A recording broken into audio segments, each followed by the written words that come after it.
Hi class. Today I'm going to read chapter 13 of Charlotte's Web. Chapter 13, Good Progress.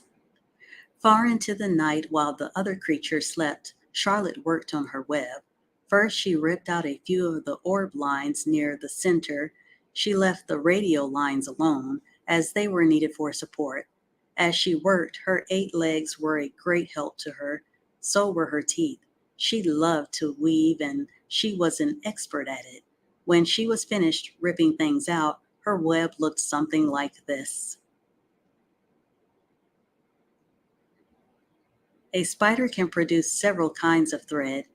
She uses a dry, tough thread for foundation lines, and she uses a sticky thread for snare lines, the ones that catch and hold insects. Charlotte decided to use her dry thread for writing the new message. If I write the word terrific with sticky thread, she thought, every bug that comes along will get stuck in it and spoil the effect. Now, let's see. The first letter is T. Charlotte climbed to a point at the top of the left-hand side of the web. Swinging her spinnerets into position, she attached her thread and then dropped down. As she dropped, her spinning tubes went into action and she let out thread. At the bottom, she attached the thread. This formed the upright part of the letter T. Charlotte was not satisfied, however. She climbed up and made another attachment right next to the first. Then she carried the line down so that she had a double line instead of a single line. It will show up better if I make the whole thing with double lines. She climbed back up, moved over about an inch to the left, touched her spinnerets to the web, and then carried a line across to the right, forming the top of the T. She repeated this, making it double. Her 8 legs were very busy helping. Now for the E. Charlotte got so interested in her work, she began to talk to herself as though to cheer herself on. If you had been sitting quietly in the barn cellar that evening, you would have heard something like this. Now for the R. Up we go, attach, descend, pay out line, whoa, attach, good. Up you go, repeat, attach, descend, pay out line, whoa, girl. Steady now, attach, climb, attach, over to the right, pay out line, attach. Now right down and swing that loop and around and around. Now into the left, attach, climb, repeat, okay, easy. Keep those lines together now then. Out and down for the leg of the R. Pay out line, whoa, attach, ascend, repeat, good girl. And so, talking to herself, the spider worked at her difficult task. When it was completed, she felt hungry. She ate a small bug that she had been saving. Then she slept. Next morning, Wilbur arose and stood beneath the web. He breathed the morning air into his lungs. Drops of dew catching the sun made the web stand out clearly. When Lurvy arrived with breakfast, there was the handsome pig, and over him, woven neatly in block letters, was the word terrific. Another miracle. Lurvy rushed and called Mr. Zuckerman. Mr. Zuckerman rushed and called Mrs. Zuckerman. Mrs. Zuckerman ran to the phone and called the Arables. The Arables climbed into their truck and hurried over. And there's the word terrific. Everybody stood at the pig pen and stared at the web and read the word over and over while Wilbur, who really felt terrific, stood quietly swelling out his chest and swinging his snout from side to side. Terrific! Breathed Zuckerman in joyful admiration. Edith, you better phone the reporter on the Weekly Chronicle and tell him what has happened. He will want to know about this. He may want to bring a photographer. There isn't a pig in the whole state that is as terrific as our pig. The news spread. People who had journeyed to see Wilbur when he was some pig came back again to see him now that he was terrific. That afternoon, when Mr. Zuckerman went to milk the cows and clean out the tie-ups, he was still thinking about what a wondrous pig he owned. Lurvy, he called, There is to be no more cow manure thrown down into that pig pen. I have a terrific pig. I want that pig to have clean, bright straw every day for his bedding. Understand? Yes, sir, said Lurvy. Furthermore, said Mr. Zuckerman, I want you to start building a crate for Wilbur. I have decided to take the pig to the county fair on September 6th. Make the crate large and paint it green with gold letters. What will the letters say? Asked Lurvy. They should say Zuckerman's famous pig. Lurvy picked up a pitchfork and walked away to get some clean straw. Having such an important pig was going to mean plenty of extra work. He could see that. Below the apple orchard at the end of the path was the dump where Mr. Zuckerman threw all sorts of trash and stuff that nobody wanted anymore.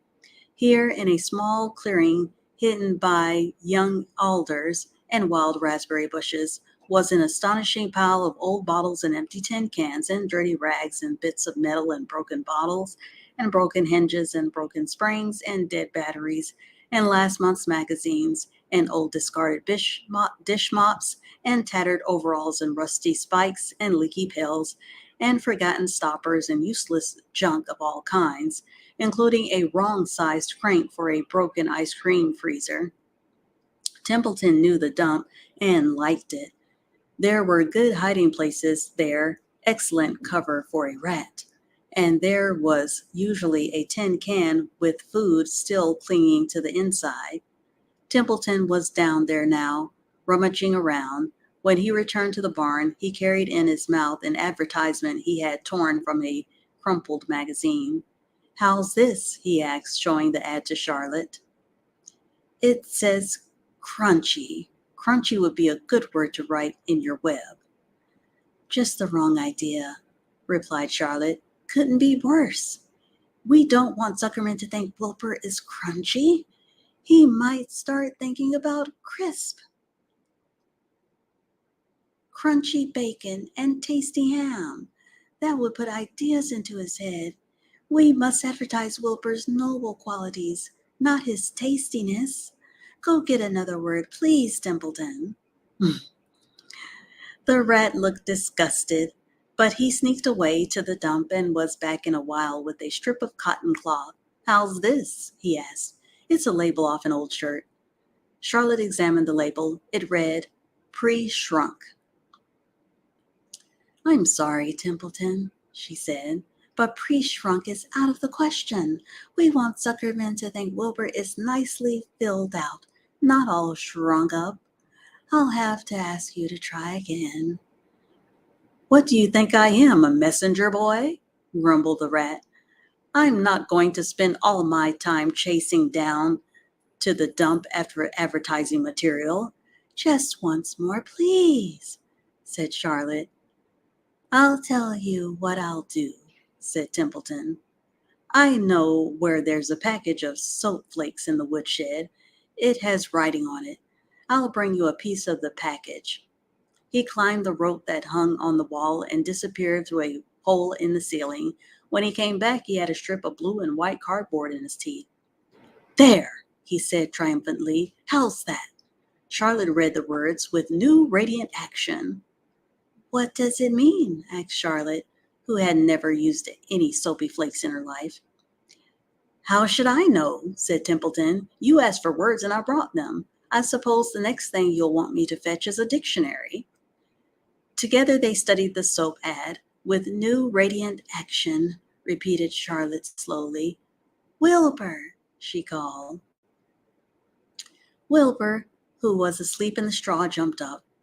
Run around, commanded Charlotte. I want to see you in action, to see if you are radiant. Wilbur raced to the end of his yard. Now back again, faster, said Charlotte. Wilbur galloped back. His skin shone. His tail had a fine, tight curl in it. Jump into the air, cried Charlotte. Wilbur jumped as high as he could. Keep your knees straight and touch the ground with your ears, called Charlotte. And there's Wilbur, jumping up. Wilbur obeyed. Do a backflip with a half twist in it, cried Charlotte. Wilbur went over backwards, wreathing and twisting as he went. Okay, Wilbur, said Charlotte. "You can go back to sleep. Okay, Templeton. The soap ad will do, I guess. I'm not sure Wilbur's action is exactly radiant, but it's interesting." "Actually," said Wilbur, "I feel radiant." "Do you?" asked Charlotte, looking at him with affection.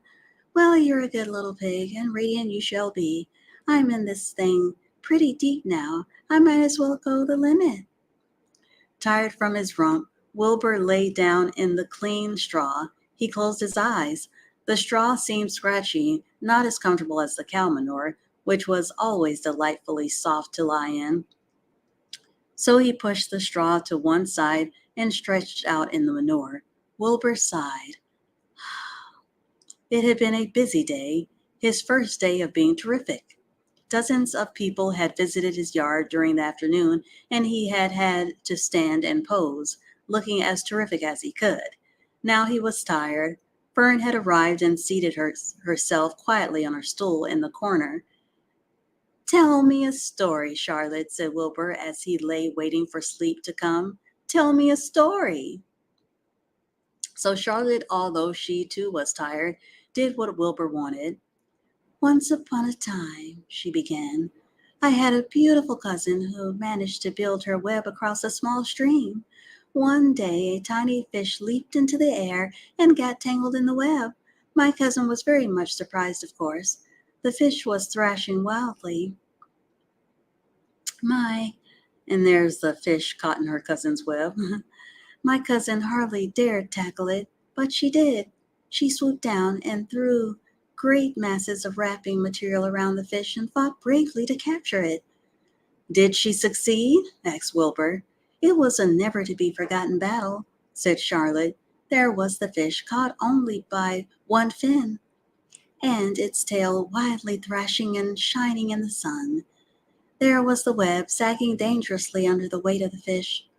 "How much did the fish weigh?" asked Wilbur eagerly. "I don't know," said Charlotte. "There was my cousin, slipping in, dodging out, beaten mercilessly over the head by the wildly thrashing fish, dancing in, dancing out, throwing her threads and fighting hard. First she threw a left around the tail. The fish lashed back, then a left to the tail and a right to the midsection. The fish lashed back. Then she dodged to one side and threw a right and another right to the fin. Then a hard left to the head, while the web swayed and stretched." "Then what happened?" asked Wilbur. "Nothing," said Charlotte. "The fish lost the fight. My cousin wrapped it up so tight it couldn't budge." "Then what happened?" asked Wilbur. "Nothing," said Charlotte. "My cousin kept the fish for a while, and then, when she got good and ready, she ate it." Tell me another story," begged Wilbur. So Charlotte told him about another cousin of hers who was an aeronaut. "What is an aeronaut?" asked Wilbur. "A balloonist," said Charlotte. "My cousin used to stand on her head and let out enough thread to form a balloon. Then she let go and be lifted into the air and carried upward on the warm wind." "Is that true?" asked Wilbur, "or are you just making it up?" "It's true," replied Charlotte. "I have some very remarkable cousins. And now, Wilbur, it's time you went to sleep." "Sing something," begged Wilbur, closing his eyes. So Charlotte sang a lullaby, while crickets chirped in the grass and the barn grew dark. This was the song she sang. "Sleep, sleep, my love, my only deep, deep, in the dung and the tar. Be not afraid and be not lonely. This is the hour when frogs and thrushes praise the world from the woods and the rushes. Rest from care, my one and only, deep in the dung and the dark."